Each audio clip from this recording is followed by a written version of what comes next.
Buenas tardes, este es mi proyecto integrador de la materia Introducción al Derecho. Mi nombre es José Aurelio Quirós Vázquez, mi matrícula es CTM 080350. ¿Qué es el Estado? El Estado es una organización política que se constituye en un determinado territorio y tiene el poder de ordenar y administrar la vida en sociedad.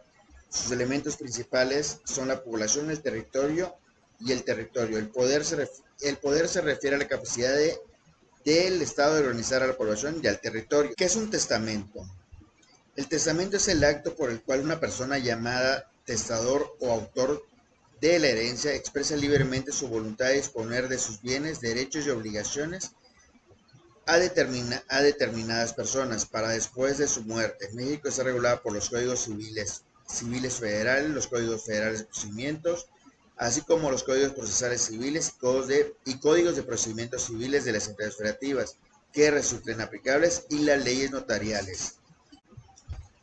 ¿Qué es la sucesión? La sucesión es el proceso de transmisión de los bienes de una persona fallecida. Existen dos tipos de sucesiones, las cuales son la sucesión intestamentaria, la cual es regulada por la ley, ya que la persona no hizo un testamento, lo, lo cual podría ir hacia en contra de la voluntad de la persona fallecida, y la sucesión testamentaria, que es la que reconoce los deseos de la persona fallecida, por los cuales se describe en su testamento en este. ¿Qué es la Constitución? La Constitución establece un sistema de gobierno, define los poderes y las funciones de las instituciones, provee límites sustantivos a sus operaciones y regula las relaciones entre las instituciones y los ciudadanos. Son un conjunto de reglas y principios que crean, empoderan y limitan a las instituciones del gobierno. Las garantías individuales son derechos de todo individuo posee, por el simple hecho de haber nacido, sin importar la nacionalidad, raza, sexo, edad, creencia religiosa o política, las cuales se encuentran manifestadas en la Constitución Política de los Estados Unidos Mexicanos, del artículo 1 al 29, y posee 5 características principales. Son universales, inalienables, imprescriptibles, irrenunciables y limitativas del poder del Estado. ¿Qué es la soberanía? La soberanía es el ejercicio de la autoridad en un cierto territorio. Esta autoridad recae en el pueblo, aunque la gente no realiza un ejercicio directo de la misma, sino que delega dicho poder a sus representantes. La soberanía significa independencia, es decir, un poder con competencia total. De las obligaciones y los contratos. Las obligaciones es la relación entre dos personas que ha sido contraído voluntariamente, por lo que una es llamada acreedora y puede exigir judicialmente a la otra llamada deudor que realice determinada conducta.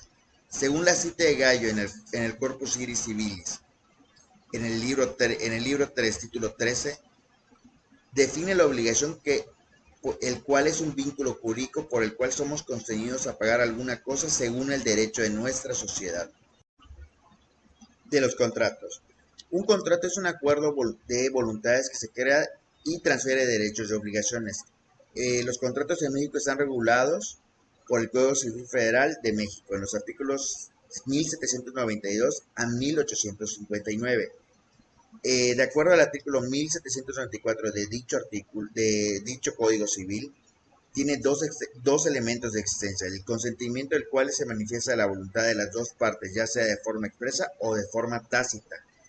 El objeto que se refiere en primer lugar a objetos materiales, como puede ser bienes, como también se refiere al propósito del contrato, es decir, la obligación que se crea.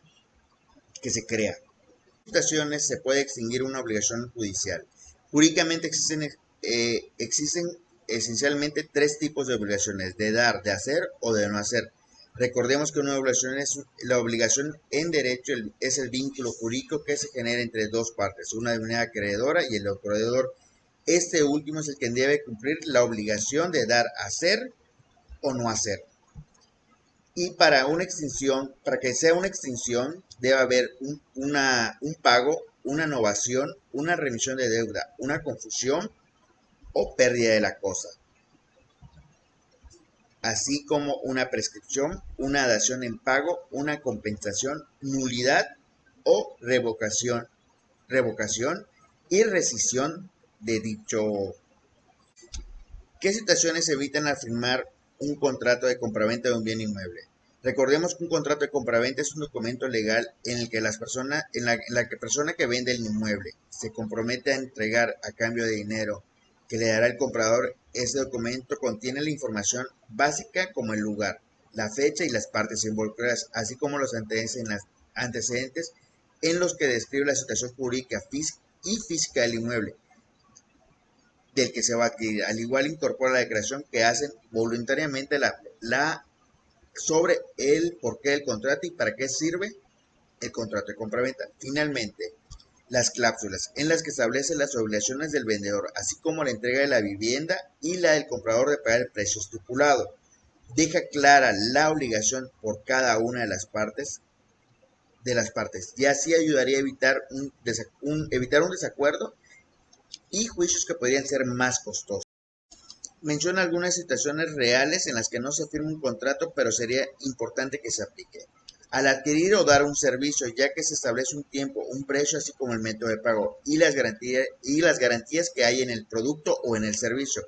Al rentar una casa, se establece el precio y derechos y obligaciones del arrendador y el arrendatario, al igual las fechas y los cargos de morosidad.